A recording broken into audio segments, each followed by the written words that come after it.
Okay, folks, we are doing an on-the-road version tonight. Yes, we are.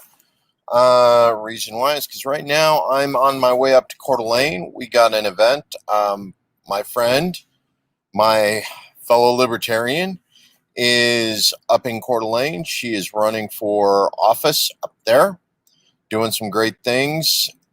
Jennifer Luoma, yes, running for seat 2B.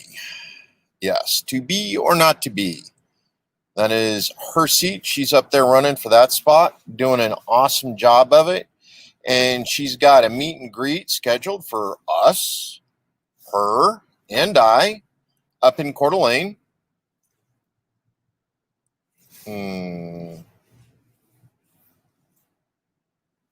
Okay. Road rules. Not one. It just doesn't want to work right. Didn't even realize it. There we go. Okay. So, got that one that was bothering me. Yes, I did. But so, Jennifer Luoma, she's up there, Coeur d'Alene. It's going to be my trip. I'm going to be up there tomorrow evening. I think we got it scheduled to start at 5. You know what? Give me a quick moment to figure out exactly where. We got that at, because she was going to hook us up with a location. I got to do all sorts of funny things now in order to figure out where it's at. Okay, that one.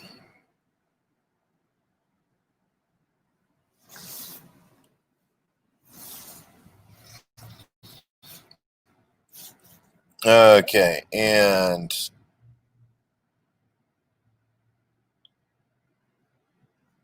we got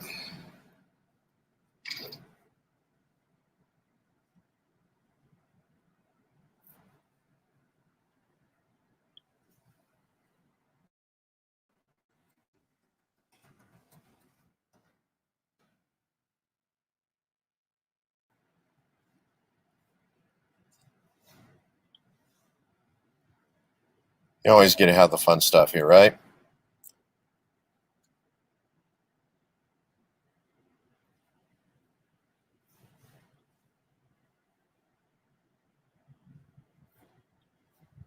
And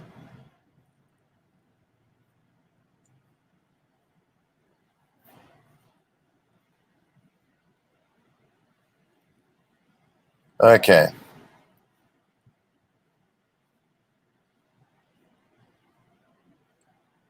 Anyway, I'll post it. I'll share it here in a little bit.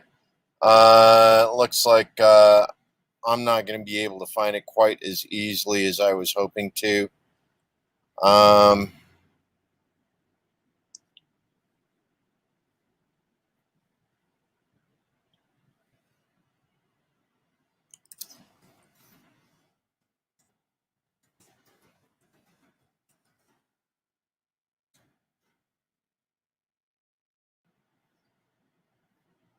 There we go. That's the one we want.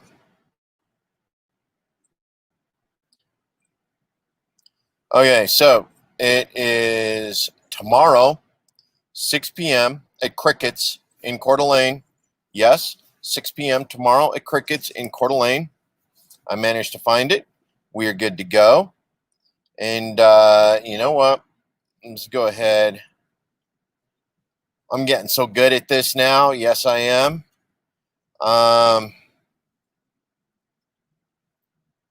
There we go. You see that right there. Libertarian Party candidate meet and greet. Coeur d'Alene. We got 17 people interested tomorrow. Going to be up there. Jennifer and friends, we're all showing up. Yes, we are. Coeur d'Alene, Idaho, right here in Crickets. Crickets Bar. There you go, folks. So now you know where I'm going to be tomorrow, 6 o'clock. Join us, have some fun, have a beer. I'm not sure what all the rules are up in Coeur d'Alene. Wear a mask, don't wear a mask. I'm going to have to get with Jennifer to actually find out what the deal is. But, have fun, come out, share a little time with us, have a little conversation. We'll do this live with you. That way you don't have to do it through a screen. So Coeur d'Alene, good times tomorrow. In the meantime, like, love, share, comment, please. Tell your friends about me. It's a little bit frustrating. I know an awful lot of you being libertarians, you don't think too much about what goes on. Some of you stop and watch and listen and share, and sometimes you give us a little feedback, sometimes you don't. The irony is there's an awful lot of negative Nancy's out there. I've had 2 or 3 people right now come on and say, oh my God, you want to legalize marijuana for soldiers with post-traumatic stress injury. Screw you, you hippie. It's like, dude, wait. You're really going to disrespect all of those service members who need that in order to become functional members of society again after you blessed off on 19, 20 years of war and post-traumatic stress injury and divorces and family separations and kids without dads and kids without moms. And, your one hang up is going to be the one thing that works best for them. Seriously. I get it. But I mean, really, if you want to be a single issue voter, you really absolutely got to be a single issue voter. Why not be a single issue voter on war? Right? War. Which party's actively advocating for peace right now? It's not the Republicans. It's not the Democrats. Trump's promised, but he's been promising for 3.5 years now. We got 11 days before the election, and he still hasn't made it happen.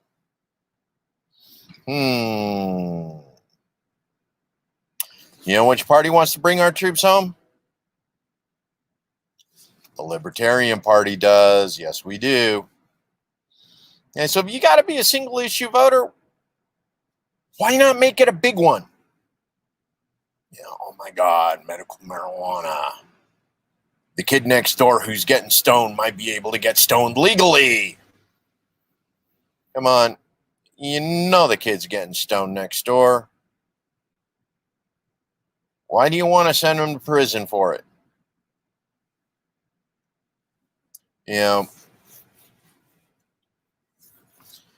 Hey, Michelle, how you doing? Love you. Yeah. Doing the auto thing. It's one of those things. I'm on the road. I get it. I actually pulled over. I'm stopped. I'm in a parking lot seat doing the whole hands-free thing. Sitting in a Jack in the Box parking lot right now. Doing the live stream. That way I'm not trying to do it, in a moving vehicle, especially considering how lively I can get. A lack of consistent principles by the R's and D's have made people single issue voters, right? And that's one of those things. As libertarians, we actually take the best of all of the parties because we're actually principled. It's let's do all the right things. Lou Dog. Hi, Lou Dog. But, let's do all the right things. Smaller government, principled government. If we got to have a government, a principled government would be the way to go, right?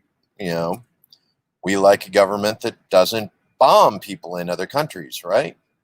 I think that's a big issue. Why are we bombing people in other countries? What they do to us? You know, um, People like to talk an awful lot of shit about 9/11. You know, that was a suicide mission, folks. Everybody who did that is dead. They died the day of, actually. And the few people who actually facilitated it, we got them too. They've been dead for a while. So why again are we in Afghanistan? Ooh, the Saudi deal. That one's always an interesting one, isn't it?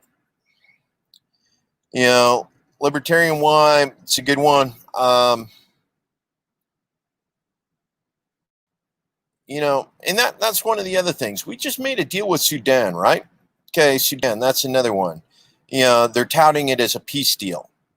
After all this time, Israel and Sudan have finally come to, a peace agreement after, years and years of conflict. Well, yeah, they came to a peace deal because America showed up at the table and said, hey, you want more weapons? We'll give them to you. All you got to do is sign this peace deal to make Trump look good. I think the issues between Israel and Sudan have really been all that hot and heavy the last couple of years. I'm just saying. Meanwhile, we're still spending money hand over fist trying to keep troops supplied and armed in over 150 nations around the world right now. We're continuing to sell arms to the Saudis, who are blowing up their neighbors so that their neighbors can't complain about all the oil they've been stealing. Saudi Arabia has actually reached that point right now where they need to take oil-producing countries in order to maintain their oil export capability. We have turned Saudi Arabia into a colonizer. How's that for a thought? That's how much oil we go through these days. It's how much oil I go through sitting here in my car driving around. I do pretty good. It's Dodge Caravan and it's minivan. I pull about 25, 26 miles to the gallon in this, which is good considering I'm driving like, 600 miles? How far is it up to Coeur d'Alene right now for that event I got tomorrow?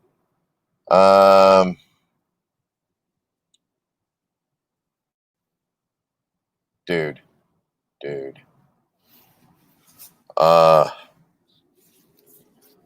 Okay. Dan, if you're watching, yeah, not cool, man. And yeah, he probably would.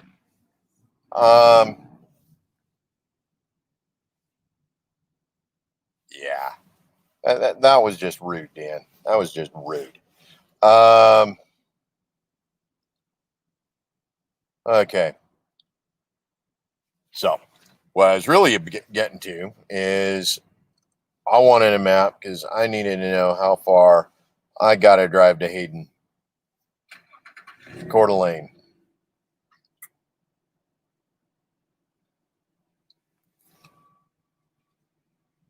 According to my directions, it's 443 miles. Whew, 443 miles. Damn. And 25 miles to the gallon. Yeah, it's going to take me a little bit. So we go through a lot. Yeah, so, and that's part of the problem, Michelle. We shouldn't be keeping the peace. Okay, it is a holy war. It has been going on for years, but it's like most wars. It's over resources. It's over scarcity of resources. Right here in the United States, this is the land of milk and honey, man.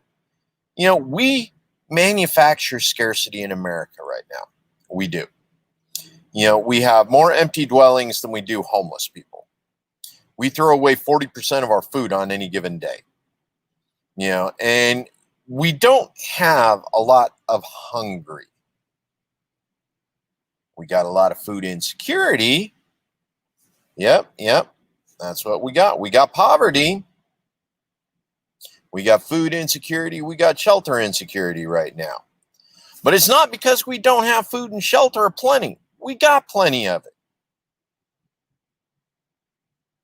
We just got people that want to take your money for it. We got enough to feed the world. We just don't got enough to feed the greed.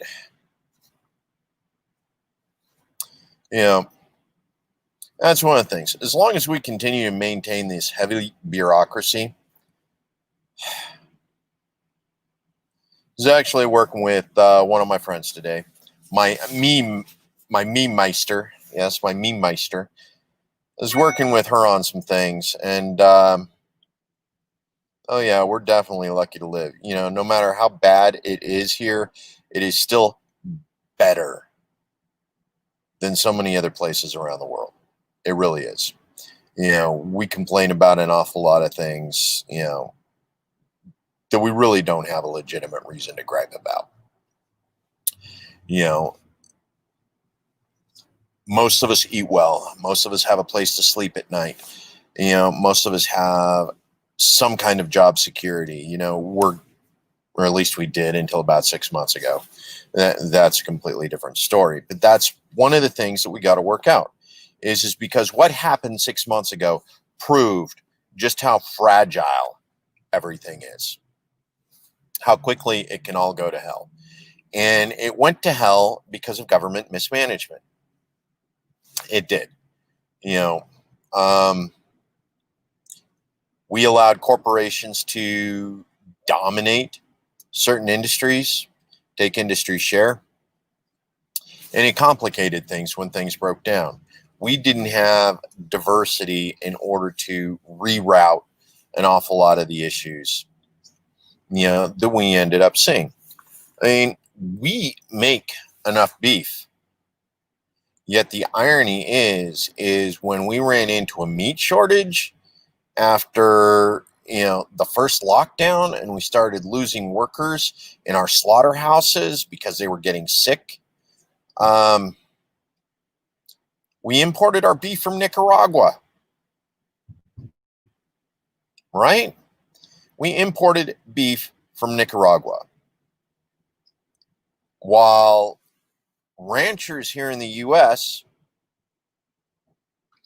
that had taken their cattle to slaughter already weren't able to get their product to market, all because of COVID and because of how we created this broken food supply chain. And thing is I understand at one point one of the reasons, but we haven't needed those reasons for so long now. And we have so many manufactured barriers to entry. You can go back, Thomas Massey's SMART Act, absolutely. Farm to fork, man. Farm to fork. We literally have the ability, we have the technology right now to make farm to fork a reality. And we still got USDA and FDA and, a bunch of other corporate, protectionist agencies that are blocking that ability. And literally, overnight, we could be, farm to fork all across the United States. We have the technology. Yes, we do. To make it happen. Imports and exports. Yeah, it's BS. The trade wars, it's a crock. And, there's a million reasons for it. Million. But when we actually fail, American producers, because of how broken our system is, where we have over-regulated to the point where the regulations have made American production of beef more expensive than importing it from Nicaragua. Yeah, we sort of screwed the pooch on that one, folks. Really, we did. Yep.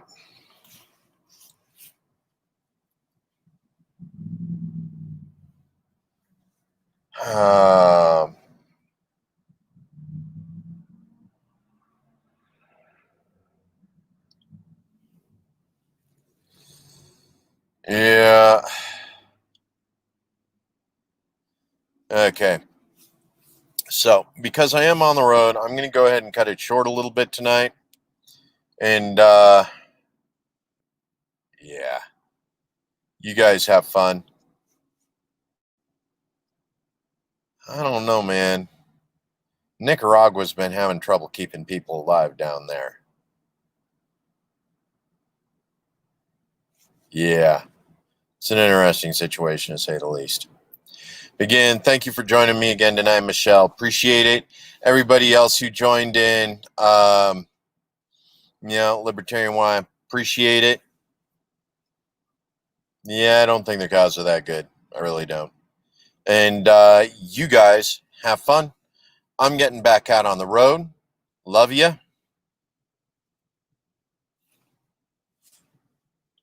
Remember, like, share, comment. Go on my page. Share the meme. Share the posts. Do all the great fun stuff. Because that's what we're about right now. Election fun. Voting should be fun. Because it's about hope. It's about life. It's about liberty. It's about the pursuit of happiness. We should not be stressing about how we vote. Family, friends, community. Together, we can make America free again. Love you guys. Peace.